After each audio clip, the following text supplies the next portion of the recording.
Okay, welcome everybody to a lesson on travel and tourism vocabulary.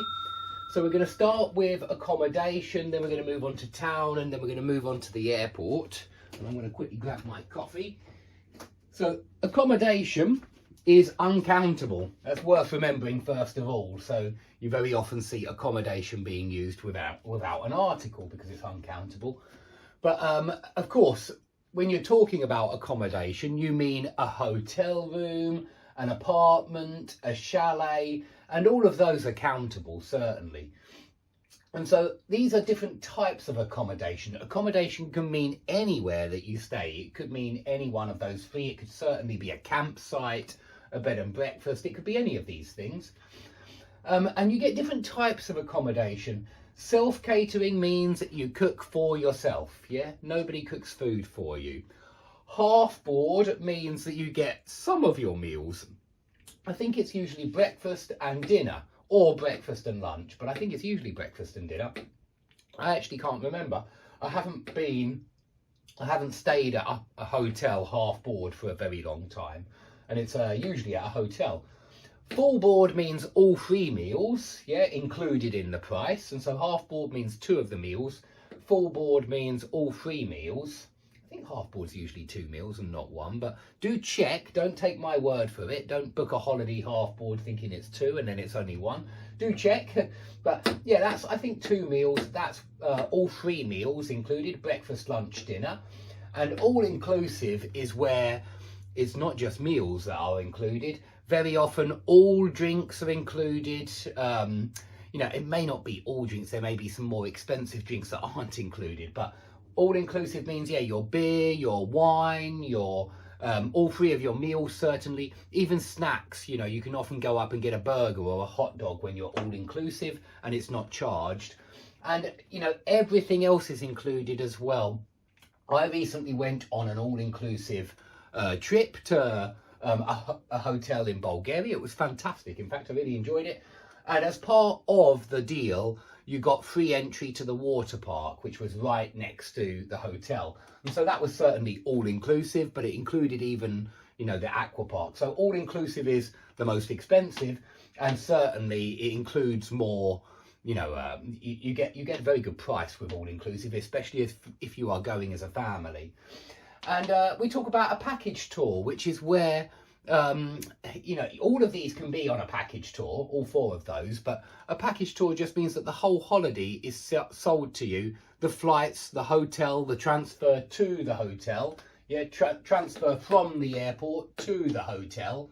Yeah, and at the end, transfer from the hotel to the airport.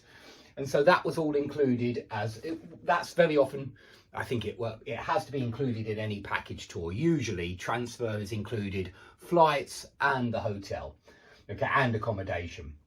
And when you're talking about the different things that your hotel has, swimming pool, I don't know, games room, maybe it's got a cinema. The hotel I stayed at had a bowling alley. So these are all parts of the hotel facilities. Yeah, they're the different things that the hotel offers to guests. And yeah, we stayed in a hotel room. It was a very nice room. But you can talk about an apartment or a chalet. And these are more like small cottages, small cabins. You know, a hotel is one building and it has many, many, many hotel rooms. And they're called hotel rooms, not hotel numbers. Yeah, hotel rooms. You get many rooms in one building in a hotel. Apartment or chalet, they tend to be little small cabins or cottages dotted, you know, along the mountainside, something like that. And they would be called apartment or chalet.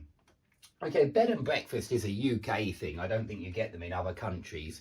But they're basically a private home that has been converted into a place that you can stay, into accommodation for tourists.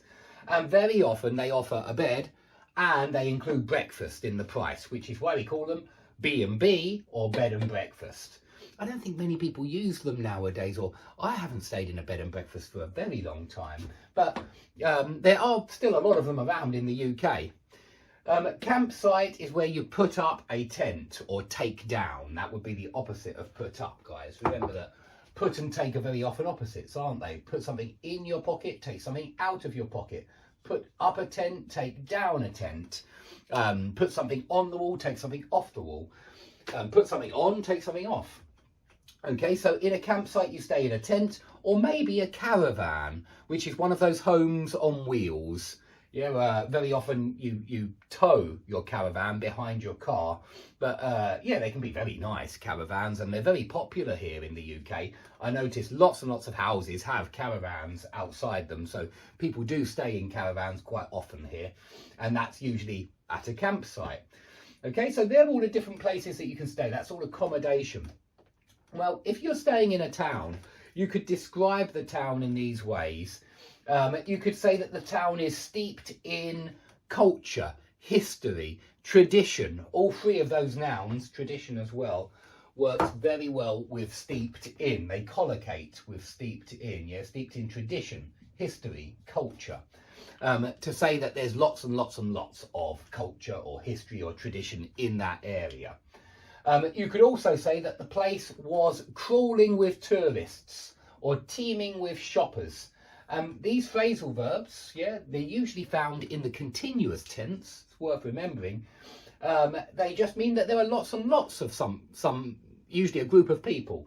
I don't think you do. No, they don't have to be used with people, though. They don't have to be, because you could say he was teeming with enthusiasm. I don't see anything wrong with that. Like brimming with enthusiasm. But yeah, you could be teeming with something else. But a place is usually teeming with tourists, shoppers, crawling with, yeah. I don't know, you might say the city centre is crawling with pickpockets late at night, so be careful. Yeah, so you can use those two verbs to say lots of people are there. You can say that the countryside is dotted with churches. The countryside is dotted with pubs. And that just means, you know, it doesn't mean lots and lots of churches in one small area. It means over a wide area, a wide expanse. And so you often talk about the countryside being dotted with churches or being dotted with pubs. And when you go on holiday, you soak up the sunshine. Hopefully there's some sunshine and you soak it up. So that's a good phrasal verb, soak up the sunshine. But you can also soak up the atmosphere. It's another good collocation with soak up. And of course, if it's got a nice atmosphere, then you sit there and you enjoy the atmosphere. You soak it up. And so it's very positive, both of those, obviously. Soaking up the sunshine, soaking up the atmosphere. Now on to some more negative descriptions. If you talk about a rundown area, that means not a good area.